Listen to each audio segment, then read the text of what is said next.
आईने हिंदी के एक नए एपिसोड में आपका स्वागत है, जहां आपके लिए लेकर के आते हैं इंडियन डिफेंस की प्रमुख अपडेट्स को। और इस वीडियो की शुरुआत करेंगे डिफेंस बजट को लेकर के आई एक बड़ी अपडेट से। आज लोकसभा में फाइनेंस मिनिस्टर निर्मला सीतारमण जी के द्वारा जो डिफेंस बजट है ये प्रस्तुत किया गया है। और इस बार वर्ष 2024-25 का जो डिफेंस बजट है, इसमें हमें 6.1 लाख करोड़ रुपए डिफेंस के लिए एलोकेट होता दिखाई पड़ा है। और ये हिस्ट्री का सबसे बड़ा एलोकेशन है। माना जा रहा है कि आने वाले भविष्य में भारत के कई क्रिटिकल प्रोग्राम हैं, जिनको ध्यान में रख करके ये जो डिफेंस बजट है ये डिजाइन किया गया है। अगर आप पिछले वर्ष से इसकी तुलना करेंगे तो पिछले वर्ष का जो बजट था वो 5.94 लाख करोड़ रुपए का था। और इस बार उसमें 2.7% का जो ग्रोथ है वो देखने को मिला है। और इस बार मिलिट्री मॉडर्नाइजेशन को ध्यान में रख करके ये जो बजट है ये बनाया गया है। आपको बता दें कि कई क्रिटिकल प्रपोजल्स हैं जिनको मंजूरी दी जानी है और उसके लिए पैसे की ज़रूरत थी। और उसी को ध्यान में रख करके इतना बड़ा जो बजट है ये सामने रखा गया है। और यहाँ पर अगर हम प्रमुख प्रोग्राम्स की बात करें जिनको अप्रूवल मिलना है, तो सबसे पहला होगा एम का, जिसके लिए तकरीबन 15,000 करोड़ रुपए की जरूरत पड़ने वाली है। इसके अलावा टेडबीएफ जैसे जो प्रोग्राम है, और भी हमारे दो कई क्रिटिकल प्रोग्राम है भारतीय वायुसेना के, जिनके लिए ये बजट काफ़ी उपयोगी साबित होगा। इसके अलावा भारतीय थल सेना, नौसेना और वायुसेना के जो मॉडर्नाइजेशन प्रोग्राम है उसको भी सपोर्ट करने का यहाँ पर पूरा खाका तैयार किया जा चुका है। तो कहीं ना कहीं ये डिफेंस बजट काफ़ी इंपॉर्टेंट होने वाला है, क्योंकि हम सब जानते हैं 2023 से लेकर के 2030 तक का जो समय है ये भारत के लिए एक प्राइम टाइम होगा। क्योंकि इस समय अवधि के दौरान बहुत सारे जो प्रोग्राम हैं ये कॉन्सेप्ट से वास्तविकता का रूप लेते दिखाई पड़ेंगे, जिससे हमारी वायुसेना का भविष्य तय होगा, हमारे थल सेना का भविष्य तय होगा और हमारी नौसेना का भविष्य यहाँ पर तय होने वाला है। और इसीलिए इस डिफेंस बजट को काफी इंपॉर्टेंट माना जा रहा है। हमारी अगली बड़ी अपडेट एक ऐसे न्यूज को लेकर के आ रही है जो कल से लेकर के आज तक ट्रेंडिंग में थी। दरअसल कल द वायर की रिपोर्ट में ये कहा गया था कि अमेरिका का जो ड्रोन डील है भारत के साथ, इंजन डील है भारत के साथ, इसके अलावा जो पीएटाई पोसाइडन को लेकर के डील की बात भारत कर रहा है अमेरिका से, इन सब को अमेरिका ने होल्ड पे रख दिया। इसलिए क्योंकि अमेरिका जब तक इस मामले की जांच नहीं कर लेता कि पन्नू जो कि खालिस्तानी आतंकवादी है उसकी हत्या की जो साजिश है इसमें भारत का क्या रोल है ये कंफर्म नहीं हो जाता, तब तक अमेरिका इस डील को आगे नहीं बढ़ाएगा। खैर, इस मामले के गहन अध्ययन के बाद ये पता चला कि ये जो खबर है ये पूरी पूर्णतया गलत है। द वायर के द्वारा एक फेक जो न्यूज़ है ये सर्कुलेट करी गई थी। और आपको बता दें कि भारत की जो मिनिस्ट्री ऑफ डिफेंस है उनके द्वारा ये कहा गया है कि जो लेटर ऑफ एक्सेप्टेंस है ये कभी भी उनको प्रदान किया जा सकता है, ये कभी भी वो प्राप्त कर सकते हैं बाइडेन एडमिनिस्ट्रेशन के द्वारा। जिसका मतलब ये है कि लेटर ऑफ एक्सेप्टेंस के प्राप्त होने के बाद 31 की संख्या में जो MQ-9 सी गार्डियन ड्रोन है इनकी खरीद की प्रक्रिया आगे बढ़ाई जाएगी। और ये भारतीय वायुसेना, भारतीय नौसेना और भारतीय थल सेना को तय किए गए प्लान के अनुरूप ही प्रदान किए जाएंगे। दरअसल ये न्यूज़ सर्कुलेट हुई तो जंगल में आग की तरह फैली। और ये कहा गया उस न्यूज़ में द वायर की कि यूएस कांग्रेस ने जितनी भी डील हैं सबको ब्लॉक कर दिया है। और भारत का जो प्रयास था डिफेंस टेक्नोलॉजी को प्राप्त करने का, उस पर भारत को एक बड़ा झटका लगा है। लेकिन ये जो खबर है ये इनएक्यूरेट है और द वायर की तरफ से ये एक फेक न्यूज़ पब्लिश करी गई थी। दरअसल आपको बता दें कि इस पूरे न्यूज़ को जो खालिस्तानी आतंकवादी पन्नू है उससे जोड़ करके प्रदर्शित करने का प्रयास किया गया था। खैर, आपको हम बताना चाहेंगे कि 31 की संख्या में जो ड्रोन खरीदे जा रहे हैं इसमें से भारतीय नौसेना के लिए 15, भारतीय वायुसेना के लिए 8 और भारतीय थल सेना के लिए 8 की संख्या में ये ड्रोन है ये खरीदे जाएंगे।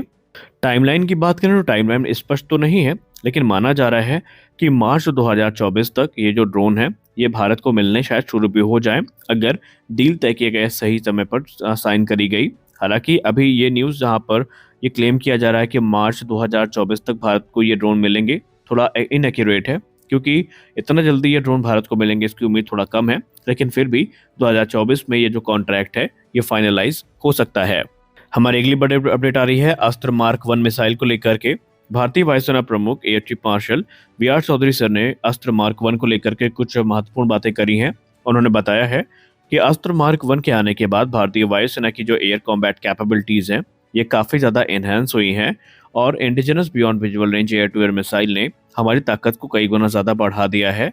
और आने वाले भविष्य में अस्त्र के जो दूसरे वेरिएंट होंगे इनके ज्वाइन करने के बाद भारतीय वायुसेना की जो BVR कॉम्बैट कैपेबिलिटी है ये मैचलेस हो जाएगी। उन्होंने कहा अस्त्र मार्क 1 जिसका डेवलपमेंट DRDO के द्वारा किया गया है इसकी रेंज 110 किलोमीटर की है, जो कि काफ़ी इम्प्रेसिव है। और ये लेगेसी R-77 और मीका मिसाइल्स को पीछे छोड़ रही है, क्योंकि इन दोनों मिसाइल्स की जो रेंज है ये 80 किलोमीटर तक लिमिटेड है। और इससे भारतीय वायुसेना की जो ताकत है ये काफ़ी ज़्यादा बढ़ी है। सबसे खास बात यहाँ पर यह है कि उन्होंने कहा कि अगर आप अस्त्र मार्क 1 को पाकिस्तान की सबसे घातक कही जाने वाली एयर टू एयर मिसाइल जो उन्हें अमेरिका के द्वारा F-16 फाइटर्स के लिए दी गई है, जो कि M120C5 है, उसकी रेंज 105 किलोमीटर की है, तो वहां पर भी जो अस्त्र मार्क 1 है ये काफ़ी ज़्यादा एडवांटेजेस भारत के लिए साबित हो जाती है। उन्होंने कहा अस्त्र मार्क 1 से हट करके जो अस्त्र मार्क 2 है उसकी जो रेंज है ये काफ़ी ज़्यादा इंप्रेसिव है, जो कि 160 किलोमीटर की है। और ये पाकिस्तान की PL-15E को टक्कर दे सकती है, जिसकी रेंज 145 किलोमीटर क्लेम की जाती है। और पाकिस्तान के J-10CE और J-17 थंडर फाइटर्स में इनका इस्तेमाल किया जा रहा है। अस्त्र मार्क 2 की जो इन्हेंस कैपेबिलिटी है इससे भारतीय वायुसेना का जो एरियल डोमिनेंस है ये फिर से स्टैब्लिश होगा और दुश्मन के एयरक्राफ्ट को एक लंबी दूरी से हिट करने की कैपेबिलिटी भारतीय वायुसेना को मिल जाएगी। दरअसल आपको बता दें कि अस्त्र मार्क 2 को देसी मीटियोर की संज्ञा दी जाती है, क्योंकि ये तकरीबन 80% जो सिमिलैरिटीज़ हैं वो मीटियोर के साथ शेयर करती है। अगर हम भारतीय वायुसेना की बात करें तो फिलहाल भारतीय वायुसेना के जो फ्रंट लाइन फाइटर है सुखोई 30 MKI, इसमें अस्त्र मार्क 1 का इंटीग्रेशन चल रहा है। इसके अलावा लाइट कॉम्बैट एयरक्राफ्ट तेजस में ये मिसाइल इंटीग्रेट की जानी है। और MiG-29 फाइटर एयरक्राफ्ट जो भारतीय वायुसेना के हैं, भारतीय नौसेना के हैं, उनमें भी ये मिसाइल शामिल की जानी है। और भारतीय वायुसेना और नौसेना दोनों की जो फ्यूचर के राफेल फ्लीट होने वाली है इसमें भी हमें अस्त्र मार्क 1 देखने को मिलेगी। और अगर हमें अस्त्र मार्क 2 भी देखने को मिल जाए तो इसमें कोई हमें आश्चर्य नहीं होगा। तो भारतीय वायुसेना अस्त्र की परफॉर्मेंस से काफ़ी खुश है और उन्हें इस चीज़ की भी खुशी है कि भारतीय वायुसेना में जो स्वदेशी हथियार हैं ये बड़ी संख्या में शामिल किए जा रहे हैं।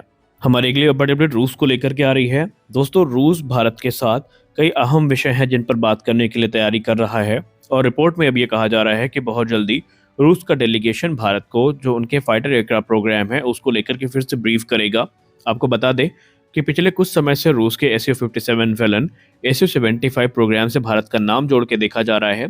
खासकर ये रिपोर्ट तब ज़्यादा सर्कुलेट हुई जब मीडिया में ये खबरें सामने आई कि चीन पाकिस्तान को FC-31 दे रहा है, इसको आगे चल के J-31 के नाम से जाना जाएगा। और ये एयरक्राफ्ट पाकिस्तान की जो सेना है उसकी ताकत का कायाकल्प कर देगा।